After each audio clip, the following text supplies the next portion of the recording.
ಹೊಸ ವಿಷಯ, ಹೊಸ ಟೀಸರ್, ಹೊಸ ಟ್ರೈಲರ್ ಇದ್ರ ಬಗ್ಗೆ ನಾನು ಮಾತಾಡಬೇಕು ಅಂದರೆ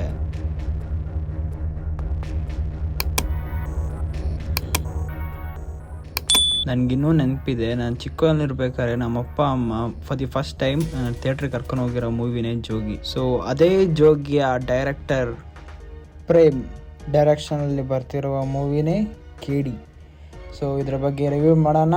welcome to my channel day to day life. ಇವತ್ತು ಕೇಡಿ ಟೀಸರ್ನ ಬಿಟ್ಟಿದ್ದಾರೆ, ಇದ್ರ ಬಗ್ಗೆ ಮಾತಾಡೋಣ.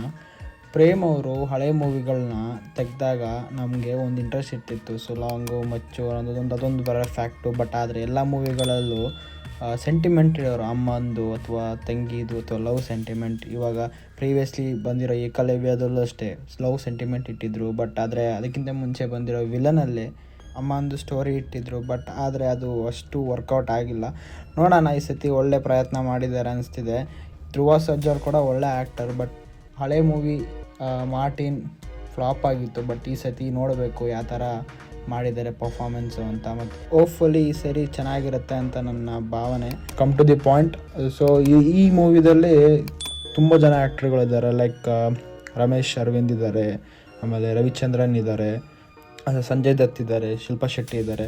ದೊಡ್ಡ ಆರ್ಟಿಸ್ಟ್ ಬಳಗನೇ ಇದೆ. ಈ ಮೂವಿನ 90s ಆ್ಯಂಡ್ 70s ಕಾಲಘಟ್ಟದಲ್ಲಿ ತೆಗೆದಿರೋ ಮೂವಿ ಅನಿಸುತ್ತೆ. ಸೊ ನೋಡೋಣ ಯಾವ ಥರ ಇರುತ್ತೆ ಅಂತ. ಆಮೇಲೆ ಈ ಮೂವಿದಲ್ಲಿ ಕ್ಯಾಮ್ರಾ ವರ್ಕ್ ಸಚ್ಚೆ ಇಂಟೆಲಿಜೆಂಟ್, ಲೈಕ್ ತುಂಬ ಚೆನ್ನಾಗಿದೆ ಅನಿಸ್ತಿದೆ.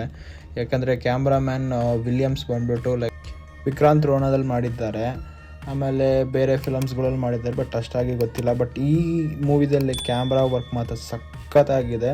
ಸೊ ನೋಡೋಣ ಯಾವ ಥರ ಬರುತ್ತೆ ಅಂತ. ಮೇನ್ಲಿ ನಾವು ಫೋಕಸ್ ಮಾಡಬೇಕಾಗಿರೋದು ಇವಾಗ ಸ್ಟೋರಿ ಲೈನಪ್ಪಲ್ಲೇ. ಕನ್ನಡದಲ್ಲಿ ತುಂಬ ದಿವಸ ಆಯಿತು ಮೂವಿ ಬರದೇನೆ. ನೋಡೋಣ ಕೇಡಿ ಯಾವಾಗ ಬರುತ್ತೆ ಅಂತ. ಇನ್ನೂ ಡೇಟ್ ಅನೌನ್ಸ್ ಕೂಡ ಮಾಡಿಲ್ಲ. ಸೊ ಟೀಸರ್ ಮಾತ್ರ ಸಕ್ಕತ್ತಾಗಿದೆ. ಅದರಲ್ಲೂ ಧ್ರುವ ಸರ್ಜಾ ಅವ್ರ ಮ್ಯಾಸಿವ್ ಲುಕ್ಕು, ಸಂಜಯ್ ದತ್ ಅವ್ರ competition look, what A beautiful. ಆಮೇಲೆ ಶಿಲ್ಪಾ ಶೆಟ್ಟಿಯವ್ರು ಕೂಡ ಅಷ್ಟೇ ಸಖತ್ತಾಗಿ ಕಾಣ್ತಾ ಇದ್ದಾರೆ ಫುಲ್ ರಾ ಲುಕ್ಕಲ್ಲೇ. ಸೊ ನನಗೆ ಎಕ್ಸ್ಪೆಕ್ಟ್ ಇರಲಿಲ್ಲ ರಮೇಶ್ ಅರವಿಂದ್ ಅವರು ಒಂದು ಲಾಂಗ್ ಹಿಡ್ಕೊಂಡು ಮಾಡ್ತಾರೆ ಅಂತ. ಅವ್ರನ್ನ ನಾನು ಚಿಕ್ಕ ವಯಸ್ಸಿಗೆ ನೋಡ್ಕೊಂಡು ಬಂದಿರೋದು ಲವ್ ಸ್ಟೋರಿ ಟ್ರ್ಯಾಕಲ್ಲಿ. ಬಟ್ ಇದರಲ್ಲಿ ಸಖತ್ತಾಗಿ ಕಾಣ್ತಾ ಇದ್ದಾರೆ. ಸೊ ನೋಡೋಣ ಯಾವ ಥರ ಇರುತ್ತೆ ಏನು ಅಂತ ಮೂವಿನ.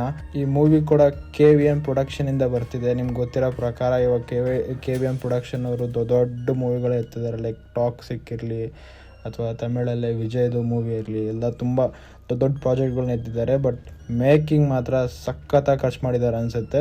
ನೋಡೋಣ, ಸ್ಟೋರೀಸ್ ಚೆನ್ನಾಗಿದ್ದು ಒಳ್ಳೆ ಇದ್ದಿದ್ದರೆ ನಮ್ಮ ಕನ್ನಡದಲ್ಲೇ. ಇದು 1 ವರ್ಷ ಆಯಿತು ಆಲ್ಮೋಸ್ಟ್ ಈಗ ಒಳ್ಳೆ ಮೂವಿಗಳೇ ಬಂದು. ಸೊ ನೋಡೋಣ ಬಾಕ್ಸ್ ಆಫೀಸ್ ಹೆಂಗೆ ಧೂಳು ಎಬ್ಬುತ್ತೆ ಅಂತ. ಪ್ರೇಮ್ ಅವ್ರ ಬಗ್ಗೆ ಹೇಳಬೇಕು ಅಂದರೆ ಪ್ರತಿಯೊಂದು ಮೂವಿದಲ್ಲೂ ಒಂದು ಸೆಂಟಿಮೆಂಟ್ ಅಂತ ಇಟ್ಟಿರ್ತಾರೆ. ಸೊ ಈ ಮೂವಿದಲ್ಲೂ ಇಟ್ಟಿದ್ದಾರೆ ಅಂತ ಅನಿಸುತ್ತೆ. ಸೊ ಕಾದು ನೋಡೋಣ. ಮೇ ಬಿ ಶಿಲ್ಪಾ ಶೆಟ್ಟಿಗೂ ಮತ್ತು ಧ್ರುವ ಸರ್ಜಾ ಅಕ್ಕ ತಮ್ಮಂದು ಏನಾರ ಇಟ್ಟಿರ್ಬೋದು.